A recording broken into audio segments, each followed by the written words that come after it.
Hey guys, Jeremy here. Happy Saturday. Hopefully everyone is having a fun, safe weekend with this crazy wind we're having. As you know, there's a lot going on. There's a lot going on with me. I am writing this book about growing up in this religious cult that was run by Ariel Ben Sherman and all the experiences that happened to me growing up in that cult from the time I was born until I was 9 years old. And I will also be talking about the experiences of the year and a half in the foster care system, and then also be talking about just the rest of my life after that, after the cult.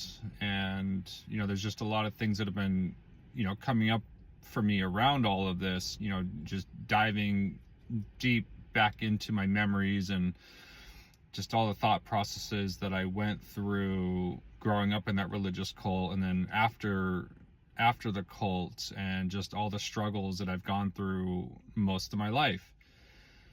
And a lot of those struggles were based around money and not having enough and scarcity and food, and when food was being used as a punishment in the cults. And then after we got out of the cults, my dad struggled.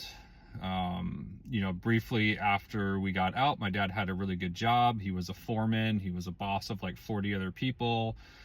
And when the news media was covering all of the stuff that was going on, the cult leader, he bailed, he skipped out of town. And so, the state of Oregon, the city of Salem, Oregon, had to go after somebody. And so they were going after the followers that were still present and that, took part in the different punishments that happened there. And my dad's name would come up in the newspaper, and they, his boss, came to my dad one day and was like, "Hey man, like, I'm sorry, like, I gotta let you go. Like, the guys that work here, that work underneath you, they're all family men, and they're wondering like why this guy is their boss if he's in the paper for this neglect and all this kind of stuff that was going on." And so he lost his job, and he came home that day and was like, "We're gonna have to get on food stamps." And that just seemed like that set the precedent for most of my rest of my childhood growing up, being a teenager. Food was always scarce and money was scarce, and I've just always had to like fend for myself. And even now I'm going through a lot of changes in my life. I'm going through a divorce, living in a place that I never really saw myself living in. I'm living in Michigan, and I'm a West Coaster. Like, I love the West Coast, but hey, I'm here now and I'm making the best of it. And so there's just a lot that's been coming up for me, emotionally and just mentally. And I've had to fight back from the dark void, the abyss, that I've known people that haven't survived depression and anxiety, and these are all things that I've gone through and a lot of my life, and it's happened a lot more regularly in the last couple of years. I've really struggled with that. And so now that I'm coming out after 40 years and talking about this book and talking about all these things, and just a lot is coming up for me. But anyway, one of the main reasons why I want to write this book is, I want to help people. I genuinely want to help people, whether or not you were in a cult, or you grew up in one, or you escaped one, or you're in one. I genuinely want to just help people in general. I want to help them to see what their potential is in life, and live their best version of themselves. And I want this book that I'm writing to just be more than just another cult story. I really want it to be, someone's going to read this book and be like, wow, that was a really intense, crazy story, but there's definitely a deeper meaning, a message here. And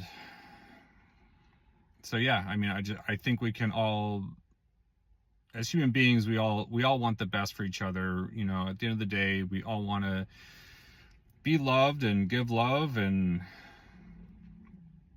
do the best that we can and help each other out in this world.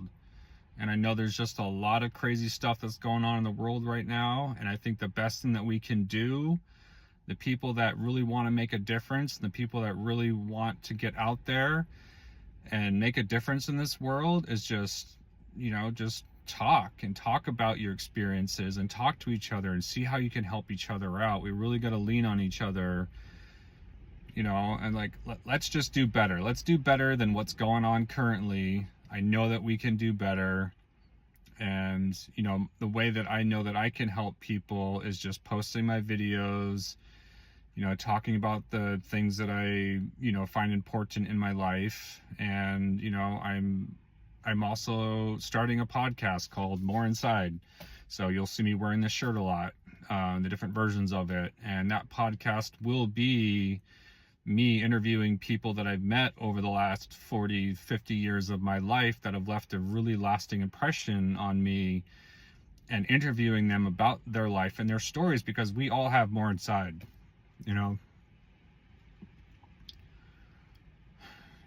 we all have a story to tell, and I want to hear it. I want to hear your story. I'm going to tell my story, but if you've got a story to tell, whatever you've gone through in your life, whatever, pain and suffering that you've experienced, reach out to me and, find out how you can get on my podcast. I've recorded one episode. I will be recording more, of More Inside.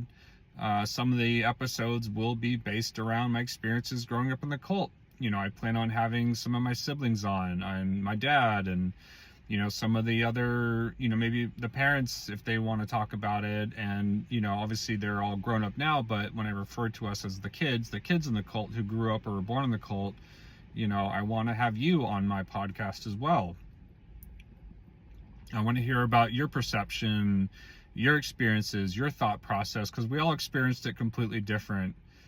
And so, yeah, just letting everyone know, just stay tuned. I feel like this is just the start of something really incredible that I'm doing here. And, yeah, let's just see where it goes. All right, enjoy the rest of your weekend.